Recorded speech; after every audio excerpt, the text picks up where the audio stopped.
Hello everyone, स्वागत आहे तुमचं पुन्हा एकदा अक्षयची व्लॉग्सच्या नवीन व्हिडिओमध्ये. आणि आता खतरनाक असा पाऊस चालू झाला आहे. मी आता आहे धोंडेवाडीत. मी निघालो आहे बोंबाळ्याला, म्हणजे वडूजला. कारण आज भेटणार आहे माझ्या मामाला. कारण काही व्हिडिओ शूट करायचे. आता ह्या पावसात काय व्हिडिओ शूट होणार आहे माहीत नाही, पण ॲटलिस्ट मामाला भेटणं तरी होईल. आणि त्याला भेटण्याचा हा एक ब्लॉग, एक निमित्त. सो बऱ्याच दिवसानंतर फुल लेंथ व्लॉग बनवायची तयारी झाली आहे माझी. So stay tuned. सगळा रस्ता पूर्ण झालाय, पण हे जे छोटं छोटं हे ब्रिजचं काम चालू आहे ना, ते जरा अजून मागच आहे. त्यामुळं रात्रीचं वगैरे गाडी चालवताना ना जरा जपून चालव जावा. कारण स्वतः माझ्याकडनं लय वेळा असं झालंय की लक्षात आलं नाही रात्रीचं, आणि खरंच ते दिसत नाही. त्यामुळे जरा किती रस्ता चांगला असला तरी गाडी ही लक्ष देऊनच चालवली पाहिजे. बाकी पाऊस जोरात चालूच आहे. पाऊस थांबायचं नाव घेत नाही. टू व्हीलर घेऊन येणार होतो, बरं झालं फोर व्हीलर घेऊन आलो मी. मित्रांनो, या भल्या मोठ्या माळात जरा नेचर कॉलला उतरलो होतो, पण उतरल्यावर गाडीची हालत बघितली. अशी गाडी घेऊन निघालो मी. सगळी नुसती चिखलानं माखली आणि गाडीत एवढा कचरा निघालाय. सगळा रस्त्याकडेला स्वाहा टाकलाय मी सगळं. आणि दोन्ही बाजून गाडीची हालत अशी झाली, चाकाची तर काय परिस्थिती बघायलाच नको. अगोदर वाटायचं हे साईडच्या क्रेनचं कसं जात असेल, पण हे आत्ता हे बटनानं आत घेतलंय. पण अगोदरच त्याला हाताने ढकलून आत घालवलं रे. मला माहित नव्हतं ते कसं असतं. अडथळ्याचे डोंगरही येतील वाटेल, पण जिद्द आहे माझी. नाही थोडं सोपी थांबायला.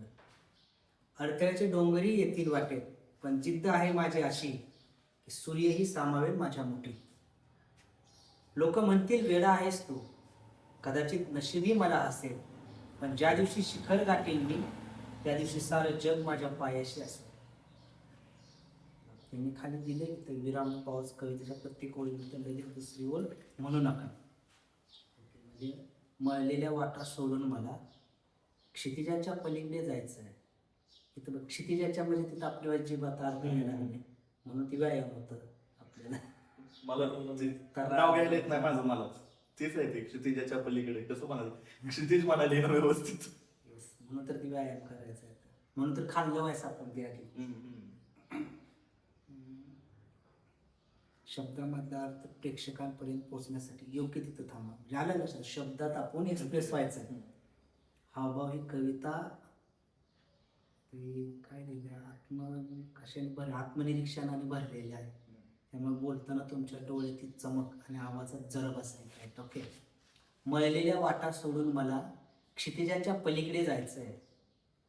कोणी न पाहिलेलं असं एक आभाळ मला लिहायचं आहे. येस, आता मला बघ, आता जमलं मला. पण ते थोडंसं 10%, 100 मधलं 10% आलं. हो, पडतील पावलं कधीतरी मागे, अडथळ्यांचे डोंगरही येतील वाटेल, पण जिद्द आहे माझी अशी की सूर्यही सामावेल माझ्या मुठीत. लोक म्हणतील वेडा आहेस तू, कदाचित नशीबही मला हसेल, पण ज्या दिवशी शिखर गाठेल मी, त्या दिवशी सारं जग माझ्या पायाशी असेल. थँक्यू. पाठ व्हायला आता करायचंच आहे. हेच असतं. आता शॉर्ट आहे आपला, 2 मिनिटात पाठ करायचं लगेच. प्रोफाईल, माझी प्रोफाईल.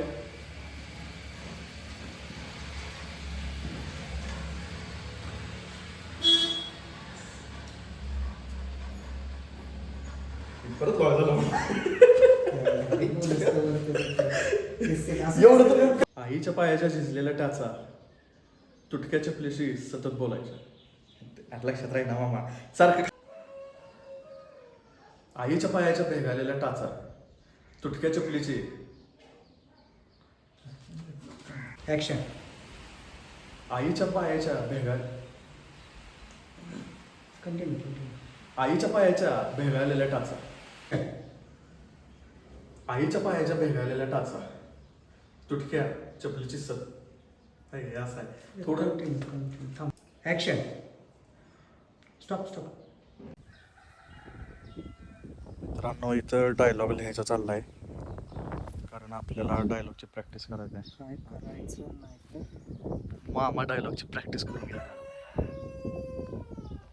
फोनच्या बॅटरीवर विश्वास ठेवायचा नाही हे आज कन्फर्म झालेलं आहे कारण मामाने एवढं काय प्रॅक्टिस करून घेतलं ऑडिशनचं पण बरोबर मामाच्या फुटेजच्या टाइमला बॅटरी डिस्चार्ज झाली सो मामाला ड्रॉप केलंय. आज पहिला दिवस होता ऑडिशन प्रॅक्टिसचा. त्याच्या अगोदर फक्त करायचं म्हणून बरीचशी कामं केली नव्हती. तर फायनली जर कोणी माझा व्हिडिओ बघत असेल आणि कोणाला माझी प्रोफाईल आवडली तर प्लीज हायर मी. मला तुम्ही काम देऊ शकता. मी टोटली फ्री आहे आणि मामाला स्पेशल थँक्यू त्याने वेळ दिला मला. सो आता मी निघालोय घरी. आता पोचलोय खटावमध्ये पुन्हा एकदा. आता घरी जाऊन ऑडिशनच्या क्लिप आहेत ते एडिट करायच्या आणि हा एवढाच पर्पज होता आज इकडं यायचा की आज ऑडिशन तयार करायचं होतं कारण मी पहिल्यांदा ऑडिशन क्लिप बनवली. त्याच्या अगोदर ऑडिशन दिली आहे पण तिथं जाऊन दिले डायरेक्ट. ऑडिशन क्लिप कधी बनवली नाही सो आज बनवल्या. जर मला चांगली वाटली तर मी माझ्या इंस्टाग्राम प्रोफाईलवर माझी ऑडिशन क्लिप अपलोड करेन. सो आता महिन्यात पोचतो मग आपलं ब्लॉग एंड करू आपण. तुम्ही पण ऑडिशनचे थोडंसं BTS बघितलं. जर आवडलं असेल तर ब्लॉगला लाईक करायला मात्र विसरू नका.